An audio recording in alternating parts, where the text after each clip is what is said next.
My name is Caleb. Time to join me for another video. So, we're here to talk about micro SD cards and your camera, your mirrorless camera, your DSLR, whatever it is. So, there's this belief that you can't use micro SD cards in your digital cameras, like your mirrorless cameras, your DSLRs. And I'm here to really question that because I personally have been using them ever since I've been a photographer slash videographer, and I haven't had any issues. So I really don't understand why it's being almost like made a law or a rule, or like it's blasphemous to use micro SD cards when they work perfectly fine. Um, to put that into perspective, I've used it with pretty much every camera from the A6300 all the way up to the A74. That's the A6400, A6100, A72, A73, A74. And I've pretty much been able to use these cameras without restriction. So the only restrictions you have with the A74 is no different than if you were using V30 or V60 um, regular SD cards. You can't do the all intro recordings because the cards are too slow, but you can do everything else. So all the 4K 60, 4K 30, you can do all of that until the cards fill up or your camera overheats, right? There's really no restriction. And I'm sure if there were V90 micro SD cards, you could just do that. Um, so that being said, I have a little kind of sorry. I have the most scientific test ever to see, are these micro SD cards really that much slower? Like they're so slow that you can't use them at all? Because I shoot hybrid and I haven't really, I can't say that I've missed anything because I'm using micro SD cards. So we're gonna take a look at a super duper scientific test, and we will see how slow these cards really are, right? And then in a future video, actually just ordered it for the purpose of comparing it. But in a future video, we're gonna look at some V60 regular SD cards and see if there's really a difference. We're gonna redo all the tests that we're about to do and see if there's really that much of a difference that it's worth spending double or triple the money just to get faster SD cards. Yeah, because that's the other thing with the micro SD cards. They are so cheap. Like if you're on a budget, micro SD cards is the way to go. And then you could use it on other platforms, whether it be your cell phone, your GoPro, whatever, whatever. All right, so here's the test. Let's take a look and see.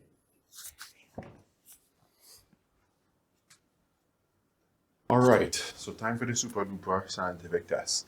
What we're gonna do, we're gonna flood the buffer and try to switch into video mode, basically. For the video mode, we're going to use 4K 60 since that should put the most strain on the camera. And then we're going to go through the different shooting speeds possible on the camera, starting with single shot, which is what I usually use. When we go from video to photo, worth noting, when you stop the video yourself by stop recording and then switch, it's always going to be faster than if you just switch while the recording is still happening. So that's exactly what we're going to do. And yeah, we're going to see, because if the card is so slow, it should cause a huge delay in clearing the buffer, which means you won't be able to effectively hybrid shoot. So let's take a look and see what we get. So we're going to start in single shot mode. So if you look up here, you can see we're in single shot, right? So you know your boy not lying. So going to start with single shot. We're going to flood the buffer, and then we're going to see if I can quickly switch into video mode and start recording. And we'll see how much of a delay we get, if any, right? So here we go. Single shot mode. 1, 2, 3. 0 delay. So yeah, that looked pretty good. I didn't really notice much of a delay, if any. even though I wasn't super quick on the switch, right? So now let's try low. All right, so I'm gonna hold it down for about 2 seconds. That should flood the buffer pretty nice. And then I'm gonna switch to video mode and we'll see. All right, so here we go. 3, 2, 1.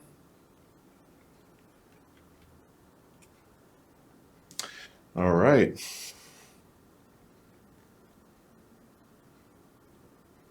And then, so that was low.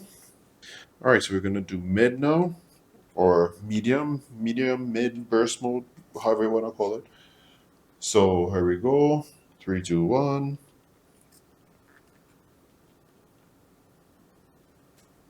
Okay, so that looked a little bit slower in terms of the difference between low and mid. Okay, now we're gonna do high.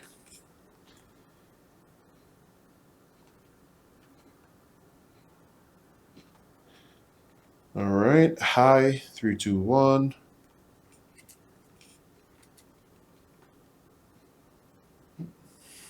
That didn't really look distinguishable from medium, if you ask me. And then we're gonna go a little bit of high plus. All right, high plus, 3, 2, 1.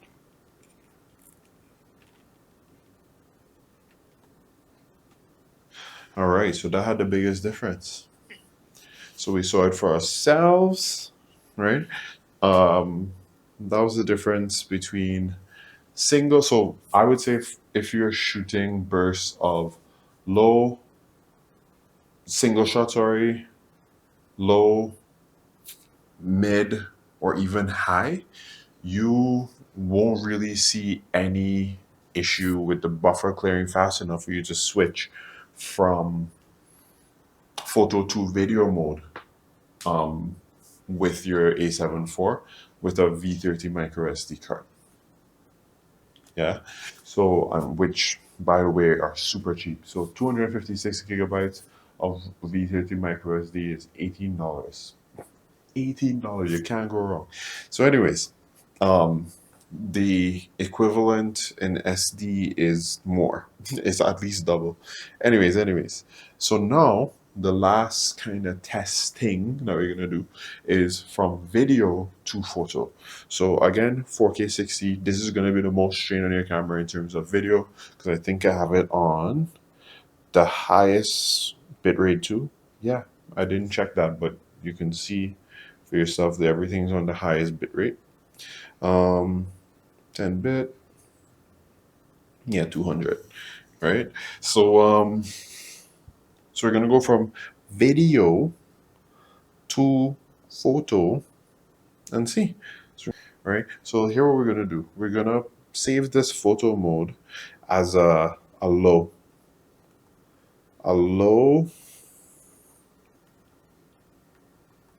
burst mode, so you can just see the bursts going off, you understand? So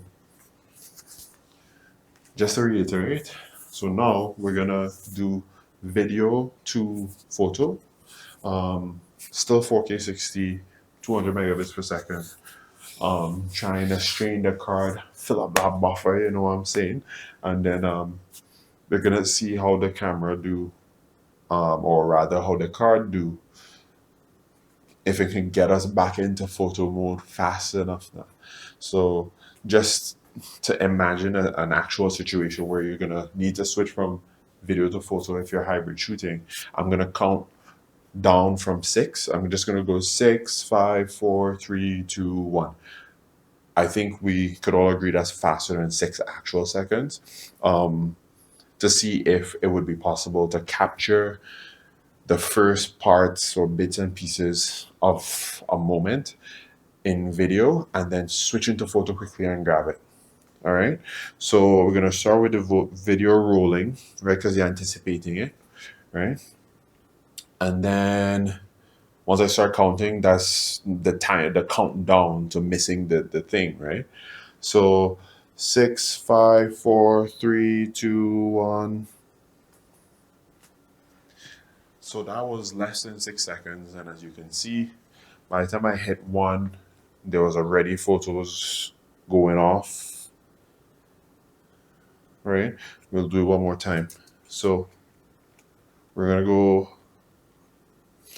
and the event is about to happen. 6, 5, 4, 3, 2, 1. All right, and so that's 4K 60. That's like worst case scenario, which quite frankly, if you are hybrid shooting, I highly doubt you're going to be using 4K 60 because it's going to change your framing. You would more likely be using like this.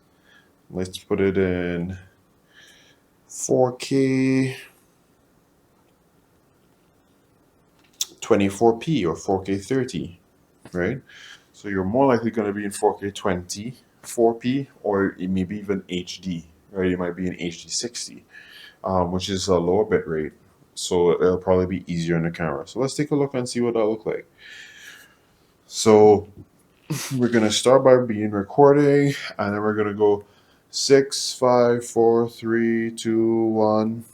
And as you can see, when you lower the bit rate, because it's less data being transferred, the buffer cleared a little, I would say a lot faster actually, because from the time I hit 3, it was already shooting pictures. Yeah, so we'll do that one more time.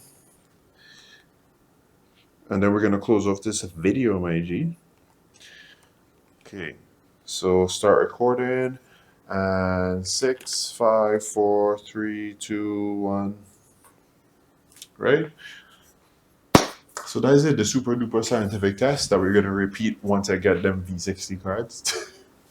There you go and close off this video. All right, so you saw it for yourself.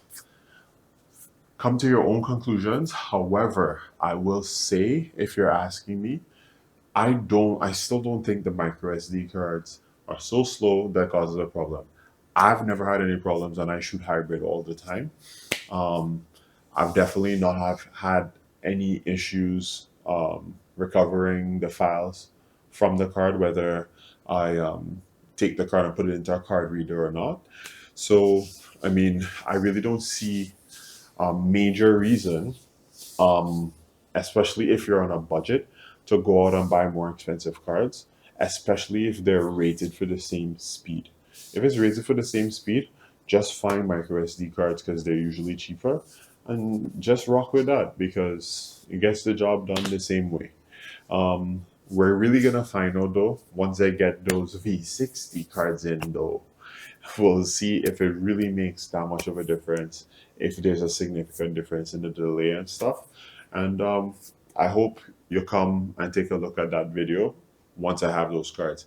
I'm gonna have those cards tomorrow, I think, maybe even today. So that means the video will come out in the next week or so. Want to just find some time to shoot it, do all of this over again. And then we'll know for sure, we'll know for sure whether the V60 card like makes a huge difference. But I really don't think it's going to change the verdict, which is you could definitely use the micro SD card. So if that's all you have, that's all you could afford, just use the damn thing. There's no need to go and spend money on stuff you don't need. We do that enough with lenses, cameras and stuff, right? So that's it. I hope to see you in the next video so we could all know once and for all. All right.